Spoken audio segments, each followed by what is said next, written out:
The matter is governed by the perfection of wisdom and cessation. 3. Similarities and differences between powers and fearlessnesses. Question. The 10 powers are knowledges and the 4 fearlessnesses are also knowledges. What are the similarities and the differences? Answer. When the qualities of the Buddha are explained at length, this is bala power. When they explained in brief, this is vaisarādhya, skills, 4 fearlessnesses. Furthermore, when there is activity, this is bala power. When there is neither doubt nor difficulty, this is vaisarādhya, skills, 4 fearlessnesses. When wisdom is accumulated, this is bala power. When ignorance is dispersed, this is vaisarādhya, skills, 4 fearlessnesses. Accumulating good dharmas is bala power. Destroying bad dharmas is vaisarādhya, skills, 4 fearlessnesses. Possessing wisdom personally is bala power. There being no one who can destroy you is vaisarādhya, skills, 4 fearlessnesses. The vigor of wisdom is bala power. Being able to respond to objections is vaisarādhya, skills, 4 fearlessnesses.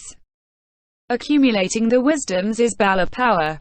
Using them outwardly is vaisarādhya, skills, 4 fearlessnesses. Similarly, when the noble Chakravartin king is endowed with his 7 jewels, this is bala power. Having obtained these 7 jewels, when he travels through the 4 continents subduing the entire world, this is vaisarādhya, skills, 4 fearlessnesses. Similarly also, when the good physician knows the remedies well, this is bala power. When he mixes the remedies to give them to people, this is vaisarādhya, skills, 4 fearlessnesses. Realizing one's own personal benefit is bala power. Realizing the benefit of others is vaisarādhya, skills, 4 fearlessnesses. Destroying one's own disturbing emotions is bala power. Destroying the disturbing emotions of others is vaisarādhya, skills, 4 fearlessnesses. Not wasting away is bala power. Being without difficulty or decline is vaisarādhya, skills, 4 fearlessnesses. Being able to realize one's own good is bala power. Being able to realize the good of others is vaisarādhya, skills, 4 fearlessnesses. The knowledge of good planning is bala power. The application of this knowledge is vaisarādhya, skills, 4 fearlessnesses. Omniscience and the awareness of things in all their aspects is bala power. The manifestation of this omniscience and this awareness of all the aspects is vaisarādhya, skills, 4 fearlessnesses. The 18 special attributes of the Buddhas are bala power. The outward manifestation of these 18 special attributes is vaisarādhya, skills, 4 fearlessnesses. Completely penetrating the nature of things is bala power. If one asks all kinds of questions and does not think any more, and if one replies in the very same moment, this is vaisarādhya, skills, 4 fearlessnesses. Possessing the Buddha eye is bala power. Seeing beings to be converted with this Buddha eye and preaching the Dharma to them is vaisarādhya, skills, 4 fearlessnesses. Obtaining the first 3 unobstructed knowledges is bala power. Obtaining the unobstructed knowledge of elocution is vaisarādhya, skills, 4 fearlessnesses. Mastery of omniscience is bala power. Adorning one's speech with all kinds of stories and apologues and preaching the Dharma is vaisarādhya, skills, 4 fearlessnesses. Destroying the troops of Mara is bala power.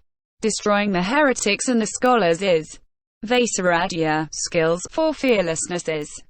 These are the various ways of distinguishing bala and vaisarādhya, skills, 4 fearlessnesses. Question. What is fearlessness called? Answer. The absence of doubt. The absence of fear, the non-decline of wisdom, not becoming discouraged, not becoming exasperated, acting in all ways as has been said, all that is vaisarādhya, skills, 4 fearlessnesses. 4.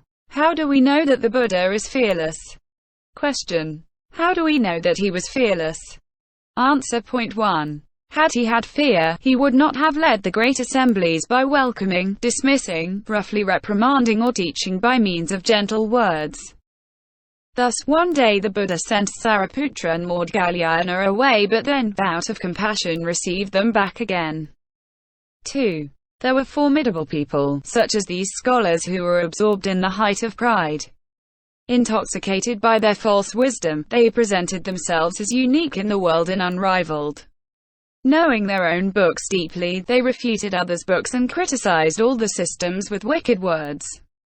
They were like mad elephants caring for nothing. Among these madmen, we cite ngan-po-tcha, tchang-tchao, sa-tchö-tche, ni-kien, pi-lou-tche, etc. The Buddha subdued all these scholars.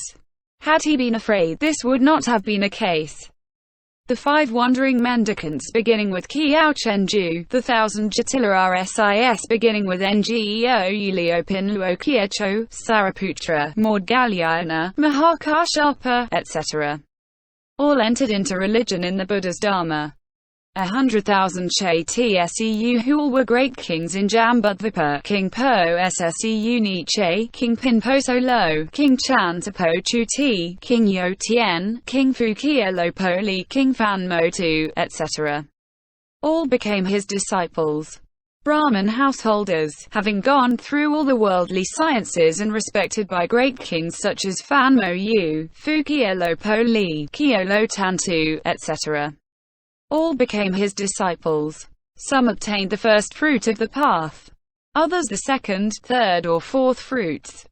Great yakses such as a-lo-po-kia, pi-chou-kia, etc. Great Naga kings such as Apollo, yeou-lo-po-li-lo, etc. Evil men such as ngan-po-tcha, etc. submitted and took refuge in him. Had the Buddha been afraid, he could not have sat by himself on the lion seat at the foot of a tree. When he was about to attain supreme complete enlightenment, King Mara and his army created heads of lions, tigers, wolves, bears. Some had but a single eye, others had many eyes.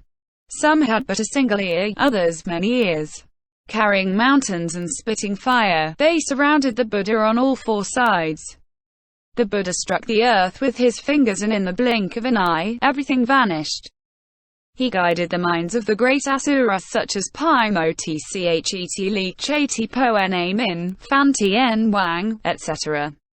and all became his disciples. Had he been afraid, in the middle of the great assemblies he could not have preached the Dharma. Because he had no fear, he was able to preach the Dharma in these great assemblies of devas and yakses. This is why he is said to have no fear. 3. Furthermore, the Buddha is the most venerable and the highest of all beings. He has reached the other shore of all the dharmas. Having obtained great glory, he himself proclaimed his Vaisarādhya skills for fearlessnesses. 4. But let us put aside these supernatural qualities of the Buddha. In regard to his mundane qualities, no one is able to attain them because he has rooted out dreadful things at their very roots. These dreadful things are: 1. Being born into a low family. 2. A low place of birth. 3. Ugliness. 4. Lacking right attitudes. 5. Coarse speech. 1. Birth in a low family. Those of the Sudras, for example, who take birth in low families of the eaters of dead flesh, night soil men, chicken or pig farmers, hunters, executioners, tavern keepers, mercenaries, etc. Such people are very fearful in the great assemblies. The Buddha himself from the very beginning has always taken birth in the lineage of noble Chakravartin kings. He was born into the